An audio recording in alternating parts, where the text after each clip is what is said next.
This audio is just to help you get to know your pelvic floor a little bit better. Now, you've probably heard me say how I don't recommend doing Kegels, which are the squeezing and releasing of the pelvic floor muscles in order to try to strengthen the pelvic floor.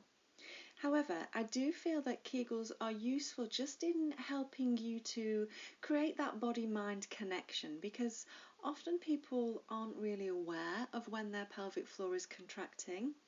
And I just feel that we need to kind of know where the pelvic floor is and know the sensations of it contracting and releasing in order to have a healthy relationship. I've waited till now to kind of introduce this topic because I don't want you to get caught up in the idea that we want to be contracting and releasing the pelvic floor, and that's not what this is about. So I want you to find somewhere comfortable that you can sit for this. Find somewhere that you can sit where you are comfortable, but you can sit upright. You're trying to find here a neutral pelvis so that you can sit on your sit bones. And if you think about your pelvic floor going from the pubic bone all the way back to the sit bones, I want you to have that as horizontal as possible. So it's almost like that's the bit that's facing down towards the chair. And then I want you to allow yourself to be relaxed, or as relaxed as possible. So just take some deep breaths. Relax your jaw, relax your throat, your shoulders, hands. Make sure you're not gripping through your bottom or your thighs or your feet. So everything is just fairly relaxed here. And then I want you to close your eyes. We're going to focus on the breath first.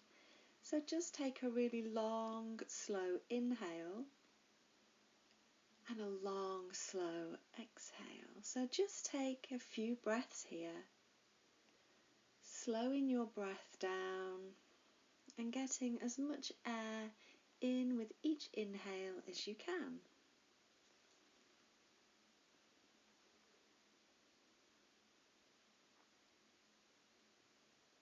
Now I want you to put your awareness down into your pelvic floor. Keep breathing in those lovely deep breaths, but notice if you can feel any sensations of movement in your pelvic floor as you breathe deeply. And there's no wrong or right, and there's no judgment, but you're just noticing whether you can feel anything. And if you can, what is it that you can feel?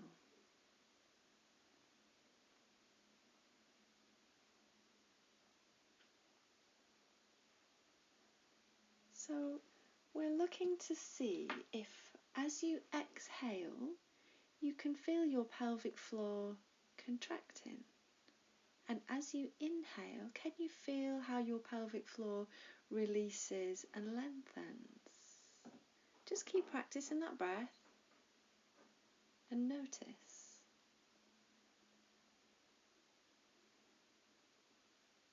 Maybe you notice as you exhale that your pelvic floor lifts slightly away from the chair.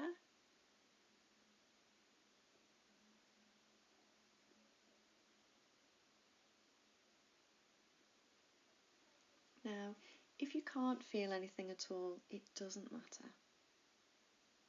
We're going to start to pre-recruit. We're going to start to enhance that sensation just so that you can get that connection. So on your next exhale, I want you to think about gently lifting your pelvic floor. And as you inhale, allow it to release. And it tends to be the release that's the hardest thing to do.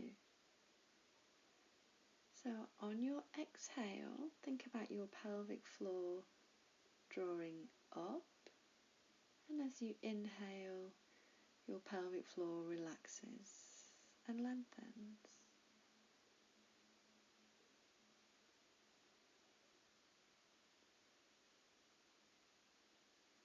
Now, some people have said that they aren't sure how to draw up and contract their pelvic floor, and that is absolutely fine.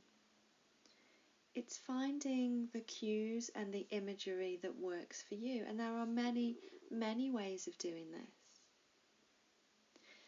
So some people will talk about like a lift, like an elevator in the vagina, and how you are thinking about drawing this lift up and lowering it down. Sometimes having something to focus on can really help. Some people talk about the sensation of drawing a marble or even a tampon up. Don't really like that one, but if that helps you to get the sensation and the feeling that you're going for, then use what makes sense for you. So it's a feeling of drawing up and relaxing down. And we're not trying to really force it. We don't want to be creating tension here. We're just trying to acknowledge the sensations. We're just trying to register what's happening.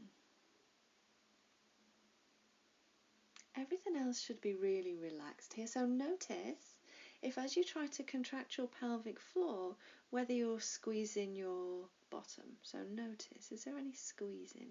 Is your pelvis trying to tuck? Are you sucking in your abdominals? Can you keep everything else fairly still? And just think about that drawing in and up of your pelvic floor. Another visualization is imagining your two sit bones drawing in closer towards each other.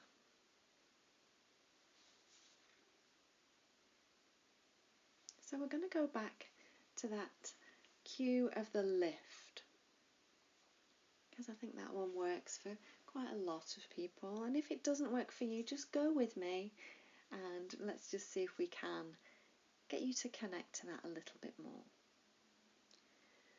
So just allowing everything to be relaxed and released at the moment.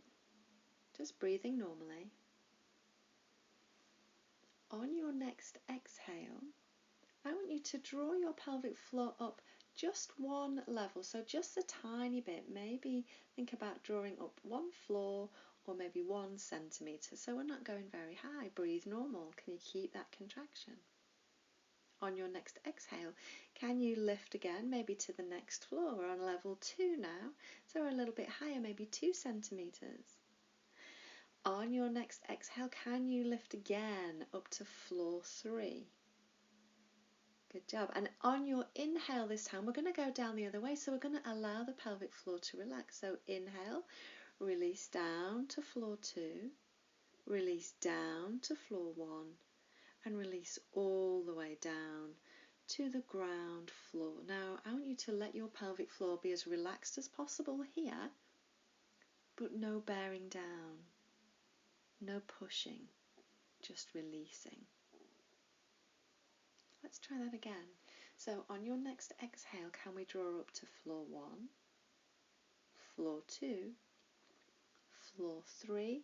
Can we go to floor 4? Can you hold it here, breathing normally? And on your next inhale, we're going to go back down the other way. So let's release to floor 3, floor 2, floor 1, and all the way back down to the ground floor. And remember, we aren't bearing down or pushing. See if we can go a little bit higher this time when you're ready. On your exhale, let's draw up floor 1, 2, 3, 4. Can we get to 5? We're going to hold here, breathe normally, hold 5, 4, 3, 2, 1, and we're going to release with control. Let's release down floor 4, 3, 2, 1, all the way down to ground floor, and then just breathing normally. Did you notice anything there? Did you notice any other areas of your body trying to join in and help? Did you notice that your bottom wanted to squeeze, your pelvis wanted to tuck, your thighs wanted to grip? Just being aware of the compensation and movement patterns within your own body is so beneficial. Now, As I said, I don't want you to get really caught up on doing those lifts and releases, but I want you to be aware of the sensation so that when you are doing exercises, you can notice that you are gripping through your pelvic floor. You can notice if you're bearing down and pushing on your pelvic floor, and that's all that this is, just to bring your awareness there. You've probably heard me say before that the pelvic floor muscles are reflexive muscles, which means that they should generate force as and when is needed with just the right amount of force. We shouldn't need to pre-recruit our pelvic floor, and we shouldn't need to actively release it. It's only when the relationship has become a little bit dysfunctional and we notice that it isn't working in this reflexive way that we then have to start paying a little bit more attention to it. And hopefully by the time you've gone through this full program, that reflexive relationship will be restored. Now, very often, it's not the contracting and the drawing up of the lift that's the problem, it's the releasing down.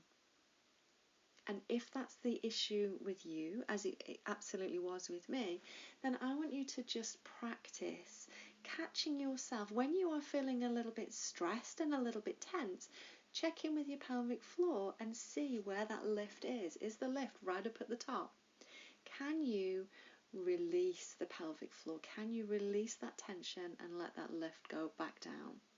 And always remember that we're not forcing it, we're not bearing down, and we aren't pushing. We just want it to be relaxed. So catch yourself, notice. Can you release and relax your pelvic floor? If you have any questions, please let me know. You can also practice this. Once you've practiced and you're quite happy doing it seated, you can absolutely practice this in a more relaxed position. Perhaps when you're lying down, you can practice it when you're in bed, if you want to make sure that you've got that release and you can release all the way down. It's also a really good thing to do with one of the large soft balls. If you sort of really deflate it so there's not an awful lot of air in it, and then sit on it as you've just been doing on the chair with the ball under your pelvic floor so that you get a lot more feedback. The ball will mold to the shape of your body, and as you lift the pelvic floor up, you will feel on the ball that the pelvic floor is lifting, and then as you release and lower again, it gives you a little bit more external feedback. So that can be a really beneficial thing to do as well. You can also use the ball very gently to roll out the pelvic floor. So when you are seated on the ball, you can just gently tilt your pelvis forwards and backwards, because if you have a particularly tense pelvic floor and you hold a lot of tension, like we do when we roll out the feet with the ball or any areas of tension, it can be really beneficial to roll out the pelvic floor. Now, if you aren't ready for that, that's absolutely fine. It can be quite tender, and some people just really don't like that sensation, and that is absolutely just what is right for you and your body right now. But if you have one of those balls and you want to try it, just see, and again, let me know, is it working for you? Does it feel like it's releasing tension? Are you aware of any changes? We will look at a little bit more of release exercises for the pelvic floor as we get later on through the program. But for now, just relax, release that pelvic floor, and let me know what you find. Thank you.